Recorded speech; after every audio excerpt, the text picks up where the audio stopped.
నేడు మూసీ పునర్జీవ పనులు ప్రారంభం కానున్నాయి. గోదావరి తాగునీటి పథకానికి సీఎం రేవంత్ రెడ్డి శంకుస్థాపన చేయనున్నారు. ఫేజ్ 2, 3లకు శంకుస్థాపన చేస్తారు. 7,360 కోట్లతో హ్యామ్ విధానంలో పనులు చేపట్టనున్నారు. ఉస్మాన్ సాగర్ వద్ద గోదావరి తాగునీటి పథకానికి సీఎం శంకుస్థాపన చేస్తారు. తెలంగాణ ప్రభుత్వం వాటా 40% కాగా కాంట్రాక్టు కంపెనీ 60% నిధులతో తాగునీటి పథకాన్ని చేపట్టారు. 2 ఏళ్లలో గోదావరి ఫేజ్ 2, 3 పూర్తి చేయాలని నిర్ణయించారు.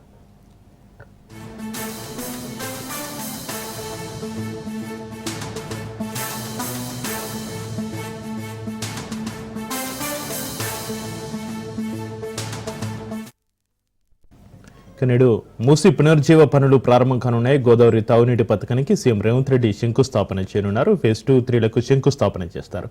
ఇక మూసీ పునర్జీవ పనులకు సంబంధించి మరింత సమాచారాన్ని మా ప్రతినిధి రాజు ఫోన్లో అందిస్తారు. రాజు, నేడు మూసీ పునర్జీవ పనులు గోదావరి తాగునీటి పథకానికి సీఎం రేవంత్ రెడ్డి శంకుస్థాపనకు సంబంధించి మీ దగ్గర ఉన్న అప్డేట్స్ ఏంటి రాజు? చక్రి, ఈ రోజు సీఎం రేవంత్ రెడ్డి ఏదైతే ఉస్మాన్ సాగర్ వద్ద గోదావరి తాగునీటికి సంబంధించినటువంటి ప్రాజెక్టులకు శంకుస్థాపన చేయబోతా ఉన్నారు. ఫేజ్ 2, ఫేజ్ 3లకు సంబంధించినటువంటి కార్యక్రమాలకు ఈ రోజు శంకుస్థాపన చేయబోతా ఉన్నారు. ప్రధానంగా మూసీ పునరుజ్జీవన ఏదైతే రేవంత్ రెడ్డి ప్రభుత్వం ప్రతిష్టాత్మకంగా భావిస్తా ఉన్నటువంటి మూసీ పునరుజ్జీవ పథకానికి ఈ రోజు శ్రీకారం చుట్టబోతా ఉన్నారు. దీనికి సంబంధించి ఇప్పటికే సీఎం రేవంత్ రెడ్డి షెడ్యూల్ ఖరారైంది.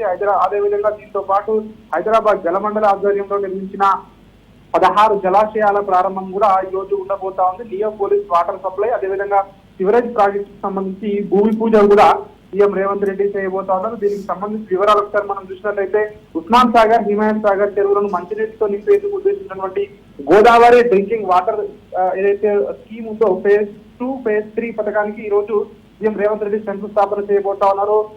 7,360 కోట్లతో తెలంగాణ ప్రభుత్వం హ్యామ్ విధానంలో ఈ ప్రాజెక్ట్ ని చేపడతా ఉంది. ఇందులో ప్రభుత్వం 40% పెట్టుబడి పెట్టనుండగా కాంట్రాక్ట్ కంపెనీ ఏదైతే ఉందో అది 60% నిధులు సమకూరించి ఈ యొక్క పనులు చేపట్టబోతా ఉన్నారు. 2 సంవత్సరాల్లో ఈ ప్రాజెక్ట్ ను పూర్తి చేయాలని చెప్పి ప్రభుత్వం ఒక డెడ్ లైన్ గా పెట్టుకుంది. దీనికి సంబంధించి మల్లన్న సాగర్ రిజర్వాయర్ నుంచి 20 టీఎంసీల నీటిని తరలించి అందులో ఉస్మాన్ సాగర్, హిమాయత్ సాగర్ జంట జలాశయాలు ఉన్నాయో వీటిని మూసీ పునరుజ్జీవానికి సంబంధించి 2.5 టీఎంసీలు వీటికి కేటాయించబోతా ఉన్నారు. మిగతా 17.5 టీఎంసీలు హైదరాబాద్ తాగునీటి అవసరాలకు వినియోగిస్తామని చెప్పి రాష్ట్ర ప్రభుత్వం భావిస్తా ఉంది.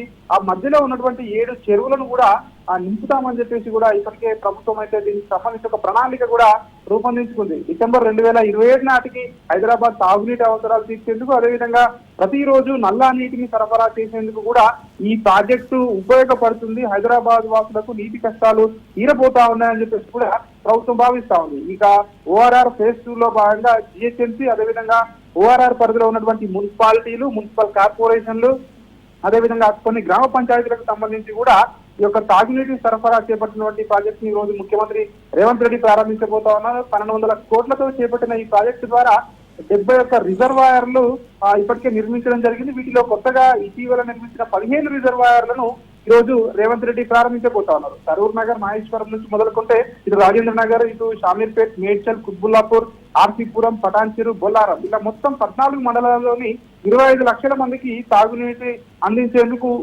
ఏదైతే దీన్ని రూపకల్పన చేయబోతా ఉన్నారు. వాళ్ళందరికీ కూడా తాగునీటికి ఇబ్బందులు లేకుండా ఉంటాయని ప్రభుత్వం చెప్తా ఉంది. ఇక కోకాపేట్ లేఅవుట్ సమగ్ర అభివృద్ధి కోసం నియోపోలిస్ సెజ్కు తాగునీటితో పాటు ఏదైతే సివరేజ్ వ్యవస్థను అభివృద్ధి చేసి 298 కోట్లతో ప్రాజెక్టును ముఖ్యమంత్రి రేవంత్ రెడ్డి దానికి ఈ రోజు శంకుస్థాపన చేయబోతా ఉన్నారు. 2 సంవత్సరాల్లో పూర్తయ్యే ఈ ప్రాజెక్టు 13 లక్షల మందికి ఉపయోగకరంగా ఉంటుందని రాష్ట్ర ప్రభుత్వం భావిస్తా ఉంది. మొత్తానికి ఏదైతే మూసీ పునరుజ్జీవనంలో భాగంగా ఈ రోజు ముఖ్యమంత్రి రేవంత్ రెడ్డి కీలకమైనటువంటి ప్రాజెక్టులకు శంకుస్థాపన చేయబోతా ఉన్నారు. Chakri, right, thank you Raju.